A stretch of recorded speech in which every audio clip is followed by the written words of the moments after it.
Sintu X Y Z classes में आपका स्वागत है।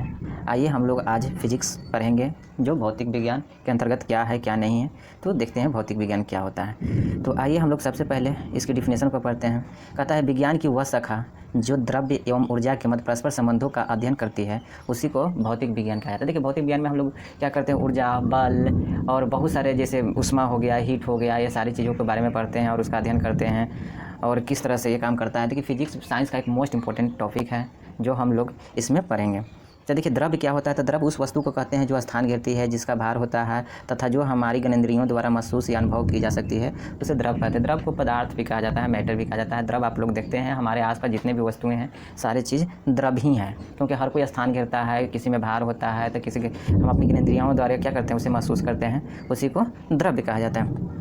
आइए अगले पॉइंट की बात करते हैं, द्रव्यमान। द्रव्यमान क्या होती है, तो देखिए द्रव्यमान को समझिए क्या है। कि किसी भी वस्तु में पदार्थ की मात्रा द्रव्यमान कहलाती है, यह सदैव नियत रहता है। देखिए किसी भी वस्तु है, कोई भी वस्तु है तो उसमें जरूर मैग्नीट्यूड होगा, कहने का मतलब परिमाण होगा, उसमें जरूर वजन होगा कुछ ना कुछ, उसी को क्या कहा जाता है, द्रव्यमान कहा जाता है। और यह एक फिक्स क्वांटिटी है, इसको बदला नहीं जा सकता। यह कैसी क्वांटिटी है, फिक्स है। ये पृथ्वी के किसी भी कोने में लेके चल जाइए, आप दक्षिणी ध्रुव से लेके आप उत्तरी ध्रुव भी लेके चले जाइएगा तो ये बदलने वाला नहीं है, क्योंकि द्रव्यमान में कोई चेंजिंग नहीं होता है। और द्रव्यमान का ऐसा यूनिट होता है केजी, इसे केजी में व्यक्त किया जाता है। और द्रव्यमान एक ऐसी राशि है तो अदिश राशि। नेक्स्ट क्वेश्चन की बात करते हैं, तो भार। देखिए भार को इंग्लिश में वेट कहा जाता है। कहता है कि वह बल जिसमें पृथ्वी किसी भी वस्तु को अपनी ओर आकर्षित करती है उसे हम भार कहते हैं। भार बराबर फॉर्मूला होता है वेट बराबर एम जी। एम यहाँ द्रव्यमान है, मास है, और जी क्या है, गुरुत्वीय त्वरण है, एक्सेलरेशन ड्यू टू ग्रेविटी है। और इसका एसआई जो यूनिट होता है याद रखिएगा न्यूटन होता है। क्या होता है, एसआई यूनिट न्यूटन होता है। और यह कैसी क्वांटिटी है, तो ये वेक्टर क्वांटिटी है। क्या है, वेक्टर क्वांटिटी। कहने का मतलब ये सदिश राशि है। कैसी राशि है, सदिश राशि है, क्योंकि इसमें दिशा और मैग्नीट्यूड दोनों होता है। चलिए अगले क्वेश्चन की बात करते हैं। आगे पॉइंट क्या कहता है कि भार जो होता है गुरुत्वीय त्वरण पर निर्भर करता है। भार किस पर निर्भर करता है, गुरुत्वीय त्वरण। देखिए गुरुत्वीय त्वरण का मान जो पृथ्वी पर है वह परिवर्तनशील है। आप जानते हैं कि भूमध्य रेखा पर कुछ और होती है और ध्रुव पर कुछ और होती है। तो आप देखिए मास तो पहले ही बता दिए, एम जो है पहले ही से फिक्स क्वांटिटी है, ये तो बदल नहीं सकता है। तो वेट बराबर एम इंटू जी होता है। तो देखिए मास तो फिक्स है, इसका मतलब जी वेरिएबल है, इसी कारण वेट भी वेरी करता है। जी के मान पर ही डिपेंड करता है वेट का मान। नेक्स्ट पॉइंट देखते हैं, तो कहता है कि इस त्वरण का मान भूमध्य रेखा से ध्रुवीय क्षेत्र की ओर जाने पर बढ़ता है। आप जानते हैं कि भूमध्य रेखा पर सबसे कम होता है स्मॉल जी का मान और ध्रुव पर सबसे मैक्सिमम होता है। इसी कारण आप भूमध्य रेखा से ध्रुव की ओर जाइएगा तो इसके मान में बढ़ोतरी होती है। भार में भार का मान परिवर्तनशील है, हमेशा परिवर्तन होते रहता है, यह हर जगह फिक्स नहीं होता है। आइए अब हम लोग देखते हैं भौतिक राशियाँ क्या होती है, फिजिकल क्वांटिटी क्या होती है। तो भौतिक राशियों को पढ़ेंगे। भौतिक राशियाँ दो प्रकार की होती है। पहला है अदिश राशि, इसे स्केलर क्वांटिटी भी कहा जाता है। तो अदिश राशि को पढ़ लेते हैं, अदिश राशि है क्या। तो देखिए अदिश राशि क्या है, तो वे भौतिक राशि जिन्हें व्यक्त करने के लिए केवल परिमाण, देखिए परिमाण की आवश्यकता हो, सिर्फ परिमाण की आवश्यकता होती है, उसे अदिश राशि कहते हैं। इसमें सिर्फ मैग्नीट्यूड होता है, इसमें कोई डायरेक्शन नहीं होता है। जैसे एग्जाम्पल में आपको देखिए समय है, दूरी है, चाल है, घनत्व है, ऊर्जा है, शक्ति है। अब समय है तो देखिए समय क्या, मैग्नीट्यूड की 5 बजा है। हम ये तो नहीं कहेंगे कि 5 उत्तर बजा है, दक्षिण बजा है, या इस तरह से तो कह नहीं सकते। अब दूरी भी है तो 2 किलोमीटर दूरी बताते हैं, ऐसा तो मैं 2 किलोमीटर उत्तर पश्चिम ऐसे तो दूरी बताते नहीं है। ये एक अदिश राशि है क्योंकि इसमें डायरेक्शन नहीं होता है, सिर्फ मैग्नीट्यूड होता है। यहाँ से भी देखिए अ माने नहीं है, दिश माने दिशा, जिसमें दिशा नहीं हो, सिर्फ मैग्नीट्यूड हो, उसी को अदिश राशि कहा जाता है।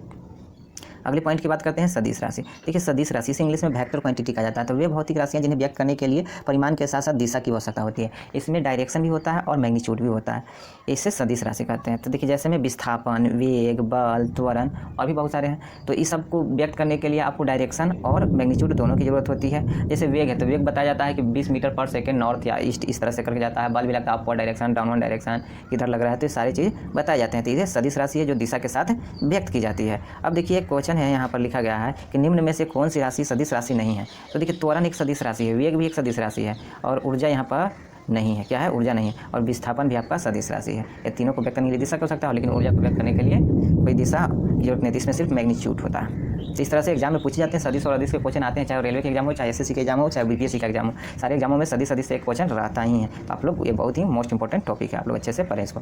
चलिए अब आते हैं मात्रक। मात्रक क्या है, मात्रक को इंग्लिश में कहा जाता है यूनिट। क्या कहा जाता है, यूनिट कहा जाता है। किसी भी भौतिक राशि को मापने के लिए एक मात्रक का प्रयोग किया जाता है। अब बताइए मात्रक में, अब मान लीजिए कि वेट करना है, तो वेट करना है तो क्या 20 kg, तो केजी बोल रहा है कि नहीं, ये मात्रक है। जैसे अब दूरी है तो 20 किलोमीटर, तो किलोमीटर क्या हो गया, यूनिट हो गया। अब लंबाई में अपना है तो 10 मीटर, तो ये मीटर क्या हो गया, उसका यूनिट हो गया। मात्रक दो प्रकार के होते हैं, एक मूल मात्रक होते हैं, एक व्युत्पन्न मात्रक होते हैं। एक बेसिक यूनिट होता है, एक ड्राइव यूनिट होता है, दो तरह के यूनिट होते हैं। तो आइए हम लोग मूल मात्रक को पढ़ते हैं। तो देखिए मूल मात्रक जो है वे मात्रक जिन्हें व्यक्त करने के लिए अन्य मात्रकों की आवश्यकता नहीं होती। ये स्वतंत्र होते हैं, फ्रीडम होते हैं, ये सेल्फ होते हैं, ये किसी दूसरे से व्यक्त नहीं किए जाते हैं। देखिए जैसे द्रव्यमान को व्यक्त किया जाता है केजी में, जैसे दूरी लेंथ को किसमें व्यक्त किया जाता है मीटर में, समय को कैसे टी में सेकंड में व्यक्त किया जाता है। ये सब क्या है मूल मात्रक है। ऐसे मूल मात्रकों की संख्या 7 है।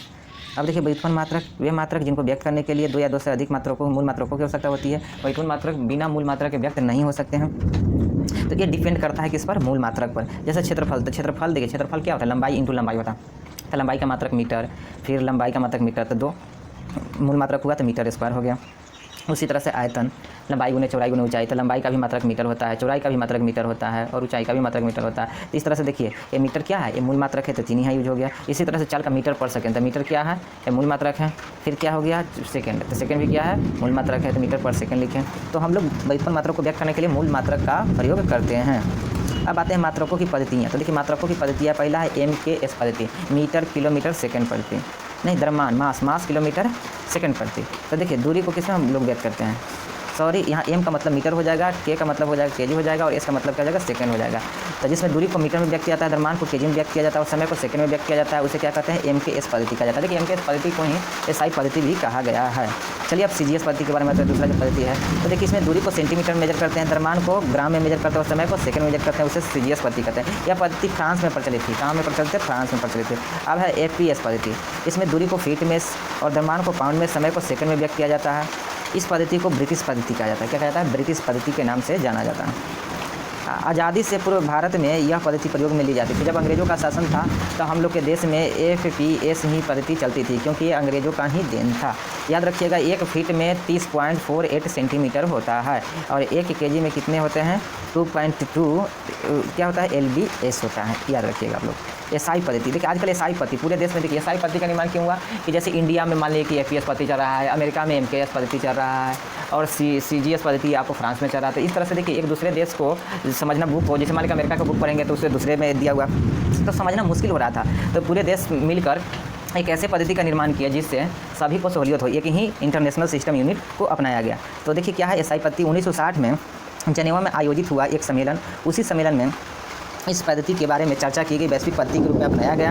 यह MKS पद्धति का परिवर्तित रूप है। इस पद्धति में 7 मूल मात्रक को सम्मिलित किया गया है, जो 7 को हम दिखाते हैं। पहला जो है आपका द्रव्यमान है जिसका किलोग्राम होता है, दूसरा है लंबाई जिसका मात्रक मीटर होता है, तीसरा है समय जो सेकंड में व्यक्त किया जाता है, उसके बाद तापमान है जिसे केल्विन में व्यक्त किया जाता है और 5वां है आपका विद्युत धारा जिसे एम्पियर में मेजर किया जाता है, 6ठा ज्योति तीव्रता है जिसे कैंडेला में व्यक्त किया जाता है, 7वां पदार्थ की मात्रा है जिसे मोल में व्यक्त किया जाता है। तो इस तरह से आपको SI यूनिट में मूल मात्रा कितने हैं 7 है या 7 को आप लोग याद रखें। देखिए एक फार्मूला यहाँ लिखा गया है, ये आप लोग जानते भी होंगे कि तापमान में देखिए केल्विन होता है, सेंटीग्रेड होता है, फ़ारेनहाइट होता है। इस सबको कन्वर्ट करने के लिए फार्मूला है कि C/100 बराबर F - 32/180 = K - 273/100। इस तरह से हम लोग बदल सकते हैं। अब आइए दूरी के मात्रक। तो दूरी के मात्रक भी कुछ हैं जो एग्जाम में पूछे जाते हैं, जैसे खगोलीय यूनिट है, स्टेशन यूनिट जो कहा जाता है। एक खगोलीय इकाई पृथ्वी और सूर्य के मध्य औसत दूरी को दर्शाता है। एक खगोलीय इकाई जो होता है पृथ्वी और सूर्य के मध्य जो औसत दूरी है उसी वजह से 1 AU = होता है 1.4 × 10⁻11 मीटर होता है। अब आते हैं प्रकाश वर्ष। देखिए प्रकाश वर्ष भी बहुत फेमस है, बहुत बार एग्जाम में पूछा जा चुका है। लाइट ईयर, एक वर्ष में प्रकाश द्वारा तय की गई दूरी को ही प्रकाश वर्ष कहा जाता है और एक लाइट ईयर में होता है 9.461 × 10⁻15 मीटर। ये याद रखिएगा। तीसरा है पारसेक। देखिए पारसेक जो है दूरी का सबसे बड़ा मात्रक है। क्या दूरी का सबसे बड़ा मात्रक है? एक पारसेक बराबर होता है 3.08 × 10⁻16 मीटर। इसका प्रयोग खगोलीय पिंडों के मध्य दूरी मापने के लिए किया जाता है। इस दूरी का हम लोग खगोलीय जो पिंड है उसकी दूरी को मापने के लिए, मेजर करने के लिए करते हैं, जो आप लोग देख सकते हैं। अब गति है मोशन, तो मोशन हम लोग अगले चैप्टर में पढ़ेंगे। बस इस वीडियो में इतना ही रख देते हैं। अगर आपको वीडियो अच्छा लगे तो शेयर कीजिए, मेरे चैनल को लाइक कीजिए, सब्सक्राइब कीजिए। जय हिंद।